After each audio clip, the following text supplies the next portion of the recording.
시편 57편 한번 보세요. 1절. 하나님이여 내게 은혜를 베푸소서. 은혜를 베푸소서. 내 영혼이 주께로 피하되 지의 날개의 그늘 아래에서 이 재앙들이 지나가게. 이 성소 얘기한다고 제가 얘기했어요. 여러분들한테 날개의 그늘 아래 하나님과의 골방. 내가 지존하신 하나님께 부르짖어. 모든 것을 이루어 주시는 하나님. 정말 이게 믿어야 돼요. 이게 믿어져야 돼요. 모든 것을 이루어 주시는 하나님. 그가 나를 구원해 주세요. 인자와 진리. 여러분 인자, 자비. 제가 이번에 거기 그쪽 모임 가서 자비의 희년이래. 자비라는 말을 하나님의 사랑이 자비래. 그래서 아버지한테 아버지 자비, 사랑, 인자, 긍휼 뭐 말을 많이 쓰는데 사람 잘 모르잖아요. 내가 그랬어 아버지한테. 그게 몰라 그러더라고. 그래서 제가 그때 다 모였을 때 제일 먼저 물어봤어요. 여러분 사랑이 뭔지 알아요? 거기 많은 사람들이 있는데 아무도 모르더라고. 아무도 몰라. 사랑이 뭔지 아세요? 물어봤더니 아무도 몰라. 아무도 대답을 안 하더라고. 예. 대놓고 물어봤어요 제가. 인자는 사랑은 하나님이 사랑이잖아요. 그러니까 알파와 오메가까지 전체가 다 사랑이야. 하나님이 하시는 모든 건 사랑이에요. 그 사랑 안에 우리가 그리스도인이 되면 그리스도인으로 완성시켜져가는 그 과정에서 우리를 이끌어 주시고 보호해 주시고 도와주시는 것. 그게 인자야. 그게 인자예요. 자비는 그 빗자가 안일 빗자의 밑에 마음 심자가 깔려 있어요. 무슨 뜻이냐면 마음이 어긋나는 거야. 우리가 하나님의 길을 간다고 하면서 마음이 어긋나는 길, 잘못된 길을 간단 말이에요. 그 잘못된 길로 갈 때 우리를 놓지 않으시고 진짜 아들인 경우에는 이 아들을 보면서 근심하시고 탄식하시고 불쌍히 여기시고 제가 저러면 안 되는데 라고 하면서 그 자비, 그 잘못되어진 곳으로 가는 그것에 대한 그 측은한 마음을 가지고 그 존재를 다시 돌려줘. 어긋난 마음을 제대로 된 마음으로 다시 돌려주기 위해서 거기에 고난과 환란이라도 주어서 그를 다시 돌려주어서 이끌어가는 잘못된 것을 수정하는 것이 자비야.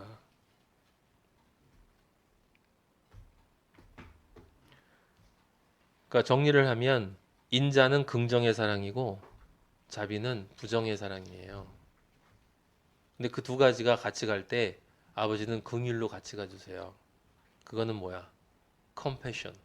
나와 같은 마음으로 내 마음이 어떤지를 다 늘 동일하게 느껴주시면서 쟤 괴로워하고 있구나. 진짜 그 괴로움이 저거구나. 모든 것을 가지신 하나님이 아무것도 아닌 쓰레기 같은 나의 그 고민을 같이 고민해 주신단 말이야.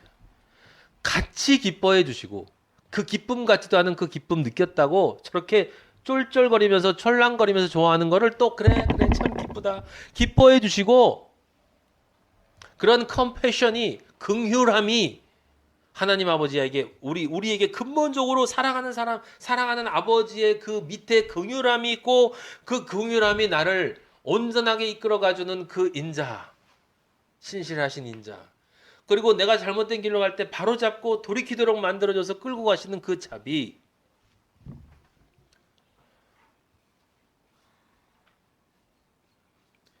여러분 정리를 좀 잘 하고 계세요. 얼마나 많은 사람들이 그냥 이 말 썼다 저 말 썼다 그걸 모르니까 또 원어 갖다가 놓고 에? 자비 헤세드 그 헤세드라는 사람은 뭐 어쩌고 저쩌고 그 이스라엘 사람들 다 구원받았게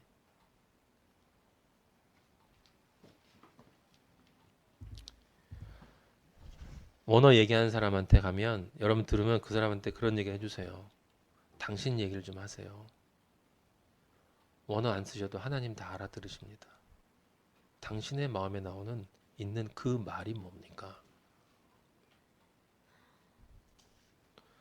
관심이 없으니까 또 그런 말 하면 또 대단한 건 줄 알고 쳐다봐요 또. 참 인간이 참 신기하다니까. 서로 이렇게 자 이렇게 무지하니까 유식한 척하고 무지하니까 유식한 것처럼 느껴져요.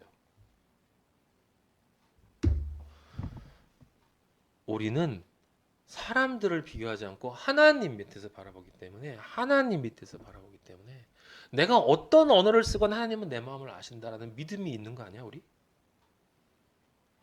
그 믿음 없으면 그럼 하나님이 내 말을 못 알아들으시면 그게 말이 되냐고. 거기도 통역관이 있나? 그런 거 없잖아. 여기 시편 57편 뒤에 제가 여기 구원하신다 4절 보면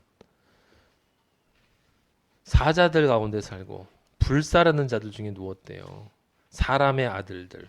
그죠? 예. 천만이 나를 둘러싸고 있다는 거야. 창과 화살, 날카로운 칼과 같은 혀. 예. 진짜 그리스도인은 세상으로부터 칭찬받지 못하거든. 근데 하나님은 그런 상황에서 이 사람이 그리스도인은 뭘 하냐면 하나님을 찬양한다고요. 하나님이여 주는 하늘 위에 높이 들리시며 주의 영광이 온 세계 위에 높아지기를 원합니다. 내가 지금 그런 상태인데 근데 이제 그렇게 아버지 하지만 또 힘드니까 6절에 나 그물에 빠졌어요. 나 영혼 억울해요. 억울해. 왜? 하나님 앞에서는 그리스도 예수의 보혈로 난 떳떳해졌는데 세상에 사는 인간들이 나를 그렇게 대우하니 사탄이 나를 그렇게 끌어가고 있으니까 웅덩이를 파놓고 실제로는 그들이 빠진 거지만 나를 그렇게 공격한단 말이에요. 그래서 7절에 여러분이 잘 아는 말 있잖아요. 하나님이여 내 마음이 확정되었고 내 마음이 확정되었사오니 내가 노래하고 내가 찬송하리이다. 내 영광아 깰지어다. 비파야 수구마 깰지어다. 내가 새벽을 깨우리로다.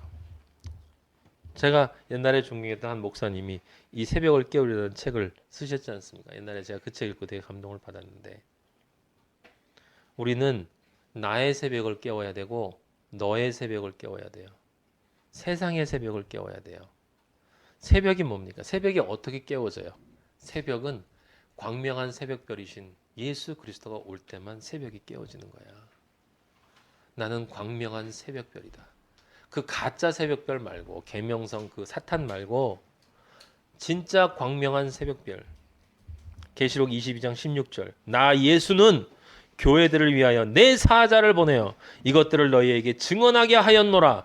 나는 다윗의 뿌리요 자손이니 곧 광명한 새벽별이라. 광명한 새벽별이라. 모든 어둠을 끝내시는 분. 모든 어둠을 이기시는 분. 이제 빛으로 내 존재를 변화시키는 새벽을 깨운다라는 얘기는 그런 의미인 거거든요. 그런 의미. 결단하는 거야. 나의 새벽을 깨운다는 건 뭡니까? 이제 나는 어떠한 일이 있어도 나는 절대 뒤돌아보지 않아. 나는 오직 예수 그리스도에게만 중독되어져서 미쳐서 살 거야. 나는 그것 이외에 다른 것은 생각하지 않을 거야. 그리스도인은 그래서 그렇게 세상 것까지 그렇게 오래 고민하지 않아요. 요거 해야 될까? 저거 해야 될까? 이렇게 해야 될까? 저렇게 해야 될까? 이거 구입해야 될까? 말아야 될까?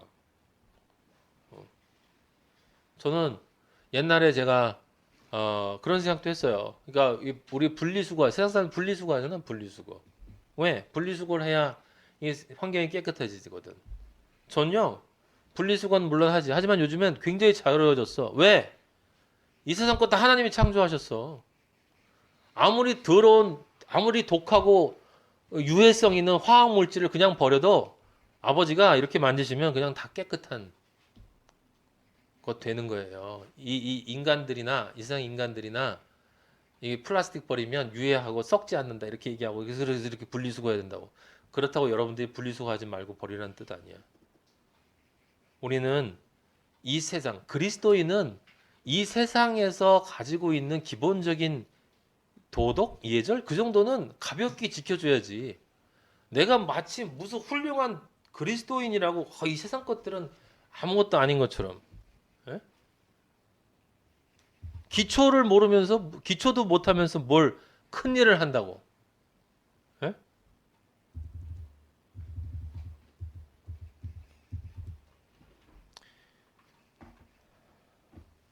우리는 하나님 아버지가 우리에게 있기 때문에 다른 것들을 하는 거예요. 다른 것들을.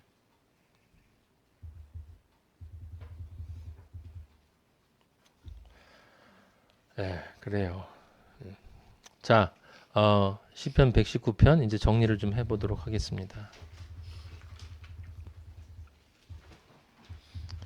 이제 그렇게 결심을 했잖아요. 결정을 하고 확정하고 확정하면 당연히 그 다음에 바로 뭐가 와? 사탄의 공격이 와요. 그래서 107절에 보면 나의 고난이 매우 심하오니 이 말이 나오는 거예요. 여호와여 나를 살아나게 하소서. 8절 구하오니 주의 공의를 내게 가르치소서. 뭐가 옳은지 그른지를 다시 한번 나에게 알려줘서 내가 방황하지 않게 해달라는 거야. 예? 나의 생명이 항상 위기에 있사오나 그리스도인도 이런 고백을 할 수밖에 없단 말이야. 워낙 공격이 심하기 때문에. 하지만 나는 주의 법을 잊지 않는다. 악인들이 나를 해하려고 올무를 놓았사오나. 올무라는 디모데후서 2장 26절에 보면 마귀의 올무라는 말이 나온단 말이에요. 마귀의 올무에서 벗어나 하나님께 사로잡힌 바 되어. 그 디모데후서 2장 20절 찾아보세요. 그들로 깨어 마귀의 올무에서 벗어나 하나님께 사로잡힌 바 되어. 이게 무슨 뜻이야? 마귀의 올무에서 하나님의 올무로 옮기라는 얘기지. 예. 사탄의 종에서 하나님의 종으로 옮기라는 거예요. 그래서 바울이 그 얘기를 하는 거예요. 우리 그리스도인들은 자신의 정과 욕심을 십자가에 못 박은 자들이라고. 우리는 못 박았단 말. 못 박았다는 건 무슨 뜻이냐면 이제 하나님의 종이기 때문에 내 정과 욕심을 하나님 앞에 내가 얘기를 하면서 그래도 나도 있는데 아버지 내가 뭐 이런 거 그런 거 정도는 내가 좀 해도 되지 않나 이런 얘기를 종이 감히 하지 못한단 말이에요. 그 하나님 그 주인이 종인 나에게 무엇을 해주었는지를 내가 정말 기억을 한다면 우리가 생각하는 세상 종 주인의 관계가 아니잖아. 사실은 그 주인이 이 지구상에 어떤 종도 할 수 없는 그 종 짓거리를 나한테 해주셨잖아요. 그렇게 해서 종도 될 수 없는 존재를 종으로. 근데 그냥 종이야? 동시에 하나님의 아들인 종으로 만들어 주셨잖아. 그래서 바울이 너의 정과 욕심 십자가에 못 박았니 안 박았니? 다시 한번 너의 정과 욕심 십자가에 박았니 안 박았니? 저는 참 받고 싶은데 잘 안 박혀요. 거짓말 마. 받고 싶지 않은 거잖아. 받고 싶지 않은 거잖아.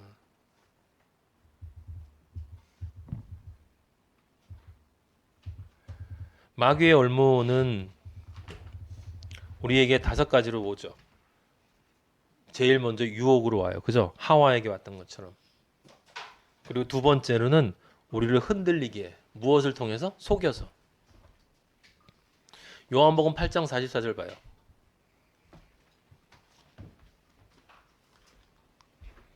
너희는 너희 아비 마귀에게서 났으니 너희 아비의 욕심대로 너희도 행하고자 하느니라. 이거 누구에 대한 이야기야? 그리스도인을 제외한 모든 사람들. 그는 처음부터 살인한 자요. 진리가 그 속에 없으므로. 살인한 자요 누구? 모든 사람들을 죽음으로 끌어가니까 살인한 자지. 진리가 그 속에 없으므로 진리에 서지 못해. 거짓말을 할 때마다 자기 것으로 말한단 말이야. 자기 생각대로 말한다고. 여러분들 하나님 생각으로 내 살지 않고 내 생각대로 하나님 생각을 얘기하는 건 다 이걸 얘기하는 거예요 지금. 이는 그가 거짓말쟁이요 거짓의 아비가 되어. 그래서 거짓 선지자들이 이 사탄의 종인 거예요. 에베소 14장 14절 보세요. 이는 우리가 4장 14절 이는 우리가 이제부터 어린아이가 되지 아니하여 사람의 속임수와 이 사람이 누굴까? 거짓 선지자의 속임수와 간사한 유혹에 빠져 온갖 교훈의 풍조에 밀려 요동하지 않게 하려 함이라. 봐요. 사탄은 거짓 선지자를 시켜서 우리를 속이고 간사하게 유혹해서 온갖 교훈, 이 세상의 교훈의 풍조에 밀리게 만든다니까. 그래도 사람 사는 게 그게 아니잖아. 그래도 너 이 사회에서 인간 사회에 살려면 그렇게 살면 안 되지 하면서 교훈의 풍조로 밀어서 우리를 뭐하게 한다고? 요동하게 한다고. 요동하게. 에? 그리고 세 번째로 사탄은 뭐예요? 우리를 시험해. 욥에서 봤죠? 욥이 시험 당한 것처럼 우리는 시험해. 그리고 네 번째로 그 욥이 시험 당한 것 말고 그 다음에 그 저기 친구들 와서 뭐 했어요? 그 핍박하게 했어. 악한 영들을 보내가지고 악인들 안으로 들어가서 그들이 나를 공격하도록 만들어. 정죄하도록 만들고 그리고 나로 하여금 하나님 아버지로부터 떨어지도록 어떤 방식으로든 내 무엇인가를 건드려서 벗어나도록 만들기 위해 온갖 술수를 다 써요. 그리고 사실은 사탄은 이 세상의 주관자이기 때문에 이 세상이 우리를 대적해. 다섯 번째로. 그런 곳에서 우리가 살고 있어요. 그래서 우리 마리아랑 이번에도 저번에 서울 가서 그 코엑스 그거 봤는데 이렇게 쭉 다니는데 어우 굉장히 낯설고 좀 그렇더라고. 예. 어떻게 해야 합니까? 107절에 뭐라고 써 있어요? 107절에 살아나야 되는 거야. 말씀을 늘 새롭게 먹어서 다시 살아나야 되는 거예요. 이게 깨어있음의 첫 번째 비결인 거야. 내 안에 양식이 들어가지 않으면 절대로 안 되는 거예요. 여러분 금식하는 거 쉽지 않잖아요. 그죠? 쉽지 않아. 한 끼 안 먹는 것도 보통 어려운 게 아니잖아요. 이게 근데 그래서 이게 맞는 얘기인지 모르겠는데 제가 오늘 아침에 여기 우리 밤새 장마 오면서 그걸 느꼈어요. 여러분 보면 알겠지만 우리 집 여기에 꽃들도 많고 나무도 많잖아요. 그래서 밤새 장마가 오길래 제가 마음껏 맞아라 하고 화분들을 전부 비가 오는 곳으로 내가 옮겨놨거든. 지금 아침에 다시 드러났지만 전부 옮겨놨어요. 그런데 우리 집에 있는 화분 중에서 딱 하나는 비가 오는 곳에 못 옮겨놔요. 그게 바로 뭐냐면 저기 저 채양의 가운데 매달아 놓은 저 조그만 화분. 쟤는 제가 그 앞에 테이프 대놓고 묶어놔가지고 다시 풀기가 힘들어. 그래서 비가 아무리 많이 와도 다른 건 다 비에 맞게 하는데 쟤는 못 맞게 해요. 여러분 일주일이고 한 달이고 비가 계속 온다고 해보세요. 그 내가 다 맞게 해. 쟤 저기다 놔두면 말라 죽어. 비가 아무리 많이 와도 말라 죽는다. 하나님은 성령을 우리에게 한량없이 부어주신다고 했거든. 말씀을 한량없이 부어주신다고 했어요. 근데 내가 딴 데 있어. 내 정신이 딴 데가 있어. 내 존재가 딴 데가 있어. 내 생각이 딴 데가 있어. 장소도 딴 데가 있고. 물론 당연히 그건 당연한 거고. 거기는 이 말씀의 비가 내리진 않아요. 아무리 많이 내려도 몇 년 동안 계속 내리면 뭐해? 매일 아침 갈박할 가면 뭐해? 그거 안 받으면 그냥 말라 죽는 거예요.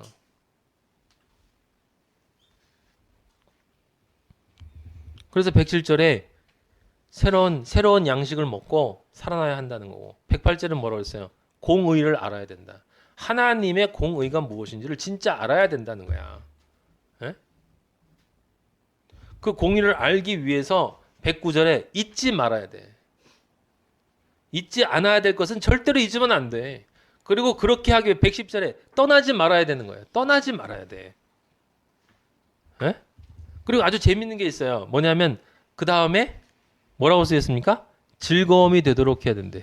11절에 보면 내 마음에 즐거움이 된다. 여러분 이게 이 92절 그 앞에 119편 92절 한번 보세요.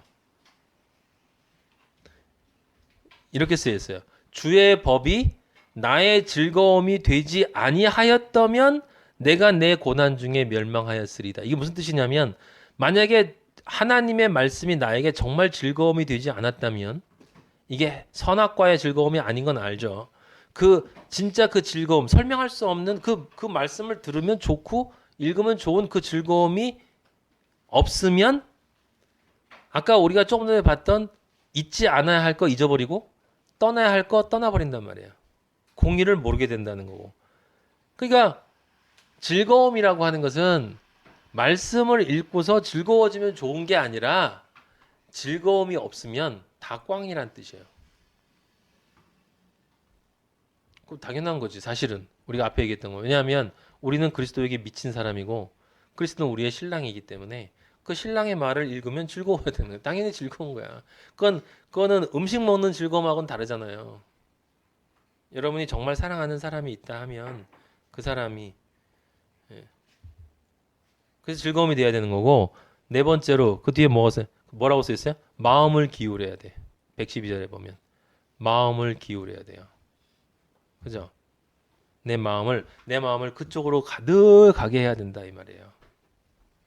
그걸 정리하면 결국 뭐냐면 우리는 그 뒤에 112절 말고 113절 이하를 보면은 이제 그거 다 정리를 하면 뭐냐면 그 하나님의 말씀을 사랑하고 제일 중요한 건 두려워해야 돼요.